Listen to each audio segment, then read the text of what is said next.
Congratulations, you just had a baby. Let's pretend little old me comes in your room and get up for the first time and talk about what to do in the bathroom. I got you.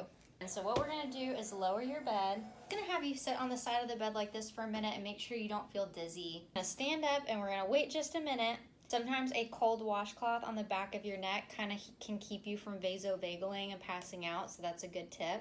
Don't be nervous, you're a nurse. We're all down to get all up in here. And we're gonna help you, okay? I'm gonna put a hat in your toilet like this. If you have a Foley catheter, empty it into the hat in the toilet just to measure it. I'm still gonna have you sit on the toilet, and then I'm gonna fill up this little Peri bottle with some warm water, and I'm just gonna rinse it off. We're gonna spray off your vagina and feeling nice and pretty. If you want to pat dry with a little bit of toilet paper, that's fine, but usually I recommend you don't pat or mess with that area, especially after a tear. Okay, now it's time for the pad sandwich. You don't have to do all of these steps. This is just if you want to. Your big old pad, yes, I know it's huge. You don't have to use this one this big. If your bleeding is not heavy, you can just use like a regular maxi pad. We have those too.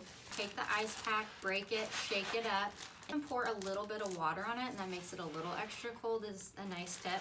You can use a Tux pad, it's a witch hazel pad. You're gonna take your mesh panties and pull it all on up. I'll come back to the bed, I'll put a nice clean pad on the bed if the one here got dirty. You got this, bye, love you. Mwah.